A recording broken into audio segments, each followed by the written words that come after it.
Funerary art is any work of art forming, or placed in, a repository for the remains of the dead. The term also encompasses cenotaphs, tomb-like monuments which do not contain human remains, and communal memorials to the dead, which may or may not contain human remains. Funerary art may serve many cultural functions. It can play a role in burial rites, serve as an article for use by the dead in the afterlife, and celebrate the life and accomplishments of the dead, whether as part of kinship-centered practices of ancestor veneration or as a publicly directed dynastic display. It can also function as a reminder of the mortality of humankind, as an expression of cultural values and roles. The deposit of objects with an apparent aesthetic intention may go back to the Neanderthals over 50,000 years ago, and is found in almost all subsequent cultures. Hindu culture, which has little, is a notable exception.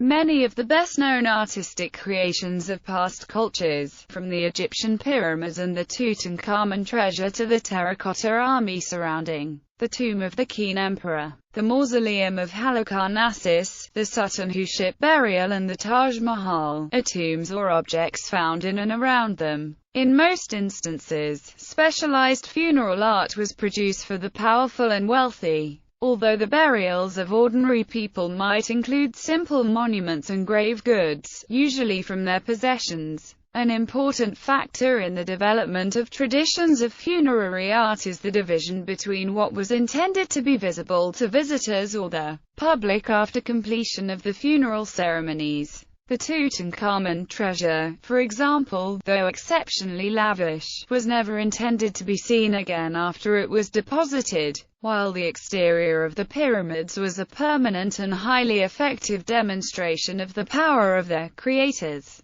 A similar division can be seen in Grand East Asian tombs. In other cultures, nearly all the art connected with the burial, except for limited grave goods, was intended for later viewing by the public, or at least those admitted by the custodians. In these cultures, traditions such as the sculpted sarcophagus and tomb monument of the Greek and Roman empires, and later the Christian world, have flourished. The mausoleum intended for visiting was the grandest type of tomb in the classical world, and later common in Islamic culture. Common terms. Tomb is a general term for any repository for human remains, while grave goods are other objects which have been placed within the tomb. Such objects may include the personal possessions of the deceased, objects specially created for the burial, or miniature versions of things believed to be needed in an afterlife. Knowledge of many non-literate cultures is drawn largely from these sources.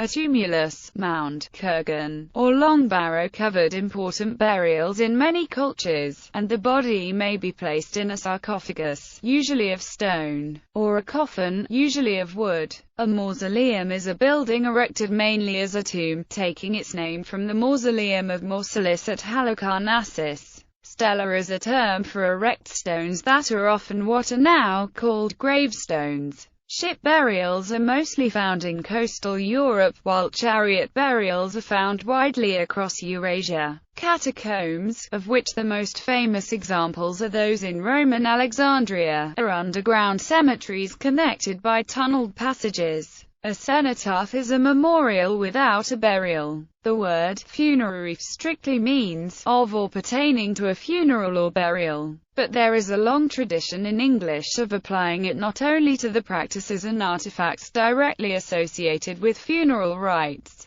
but also to a wider range of more permanent memorials to the dead. Particularly influential in this regard was John Weaver's Ancient Funeral Monuments, the first full-length book to be dedicated to the subject of tomb memorials and epitaphs. More recently, some scholars have challenged the usage. Philip Lindley, for example, makes a point of referring to tomb monuments, saying, "I have avoided using the term funeral monuments because funeral effigies were, in the Middle Ages, temporary products, made as substitutes for the uncoffined corpse for use during the funeral ceremonies." Others, however, have found this distinction rather pedantic. Related genres of commemorative art for the dead take many forms, such as the moai figures of Easter Island, apparently a type of sculpted ancestor portrait, though hardly individualized. These are common in cultures as diverse as ancient Rome and China, in both of which they are kept in the houses of the descendants, rather than being buried.